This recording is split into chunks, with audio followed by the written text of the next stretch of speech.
روح کی عبادت سے جسم کے اجزاء کو قوت ملتی ہے. جیسے جسمانی قوتیں ہوتی ہیں، جو باڈی بلڈر ہوتے ہیں ان کی مسل سٹرینتھ زیادہ ہوتی ہے.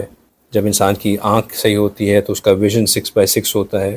انسان کے اندر جب جسمانی قوت ہوتی ہے تو وہ اپنے پیرامیٹر کے اندر ہی رہ کے اس جسمانی قوت کو استعمال کر سکتا ہے. مطلب آنکھیں جتنی بھی اسٹرانگ ہو جائیں، وہ جو اس کے ویزیبل ایریا ہے اسی کے اندر چیزوں کو دیکھ سکتا ہے.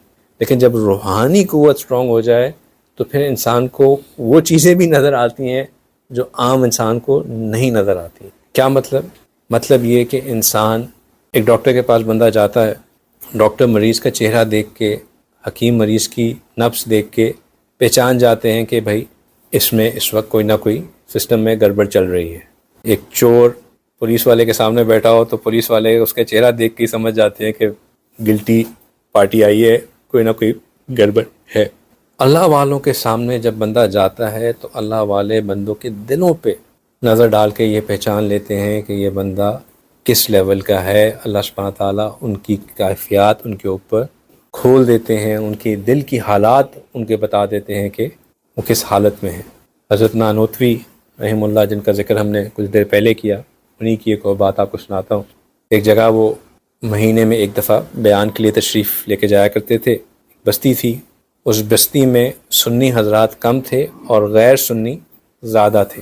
تو وہاں کے سنی حضرات نے ان سے ریکویسٹ کی کہ حضرت آپ مہینے میں ایک دن ہمیں دے دیا کریں. آپ کی بات اگرچہ کہ اکثر تو سننے ہی سننے آئیں گے، لیکن کیونکہ بستی والے ہیں، ایک چیز ہو رہی ہوگی تو ہو سکتا ہے کہ غیر سنی بھی آنا شروع ہو جائیں، اور جو بھی آئے گا یقیناً فائدہ پا کے جائے گا. اور ایسے ہی ہونا شروع ہوا. جب حضرت نے جا کے بات کرنا شروع کی تو کوئی نہ کوئی غیر سنی حضرات بھی آ جایا کرتے تھے، اور جب انہوں نے بات سننا شروع کرتے تو ان کے دل پہ اثر ہوتا اور ان کے عقائد درست ہوتے. اب جو غیر سنی کی جو فکر رکھنے والی پارٹی تھی، ان کو پریشانی ہونا شروع ہو گئی کہ بھئی یہ تو ہمارا جو ہے نا یہ معاملہ خراب ہو رہا ہے، یہ صاحب آتے ہیں اور ہمارے بندوں کو بدلنا شروع کر رہے ہیں. تو انہوں نے کہا کہ چلو اس دفعہ ہم ایسا کرتے ہیں کہ ہم جو ہے وہ 10 بندے ایسے تیار کرتے ہیں کہ جیسے یہ بیان کرنے آئیں گے، ہم بیان کے درمیان میں ایک کے بعد دوسرے بندے کو کھڑا کر دیں گے کہ وہ سوال پوچھے، اور وہ سوال پوچھنے کے جواب میں لگ جائیں گے اور ان کا بیان ہوگا ہی نہیں. اور بیان ہی نہیں ہوگا تو پھر یہ ایسے ہی ان کو جانا پڑے گا، اور ہم اسی طرح ان کو بھانپ لیا کریں گے. تو انہوں نے 10 لوگوں کو تیار کرایا اور ان کو خوب جو ہے نا وہ سوال دے دے کے ان کو تیار کیا کہ تم نے بس یہ پوچھنا ہے، اور تم نے اس طرح کھڑے ہو کے پوچھ لینا ہے، اور بات نہیں کرنے دینا، اور بیچ میں ان کو انٹرپٹ کر دینا ہے، اور بیان بالکل خراب ہو جائے. وہ لوگ سب تیار ہو گئے اس طرح، ان کے وہ 10 بندے نمائندے جو تھے ان کے.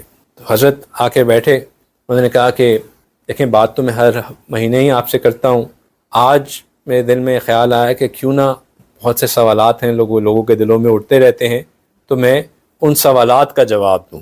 اور میں نے یہ سوچا کہ لوگوں کے دلوں میں اکثر یہ سوال آتا ہے، پہلا جو سوال تھا وہ بولا اور اس کا جو جواب یہ ہوتا ہے، اور پھر لوگوں کے دلوں میں یہ بھی سوال آتا ہے، جو دوسرا سوال تھا اس کا جواب دیا، تیسرا، چوتھا، پانچواں.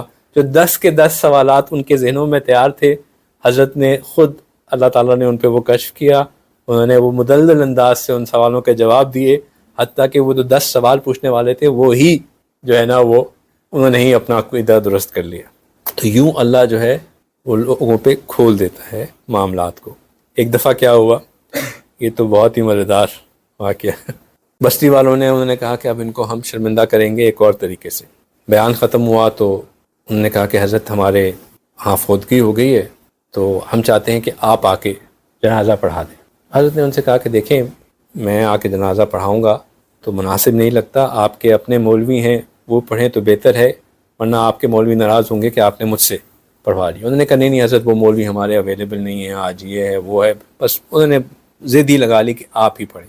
ان کا مقصد یہ تھا کہ جنازہ شروع ہوگا تو بندہ جس کو میت بنایا ہوا تھا اس کو انہوں نے بتایا تھا کہ بس تم نے اٹھ کے بیٹھ جانا ہے دوسرے اللہ تکبیر کے بعد، اور ہم یہ شور مچا دیں گے کہ تو اس کو یہی نہیں پتہ ہوتا کہ بندہ زندہ ہے نہیں، یہ جو ہے دیکھو کس قسم کا جو ہے وہ بڑا بنتا ہے، یہ کرتا ہے وہ کرتا ہے. تو حضرت نے کہا کہ نہیں، اگر آپ مجھ سے پڑھائیں گے تو آپ کا بہت نقصان ہوگا، آپ مت پڑھائیں. انہوں نے کہا نہیں حضرت آپ ہی پڑھائیں، بس آپ پڑھائیں آپ پڑھائیں. خیر حضرت ان کے انسسٹ کرنے پہ آ گئے. جنازہ شروع ہوا، پہلی تکبیر ہوئی، دوسری تکبیر، تیسری تکبیر. اب وہ سب انتظار کرے کہ یہ بندہ اٹھ کے بیٹھ کیوں نہیں رہا.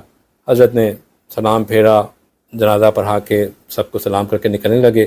وہ بھاگ کے اس کی طرف گئے، دیکھا کہ ہل کیوں نہیں رہا، دیکھا کہ وہ بندہ فوت ہو چکا.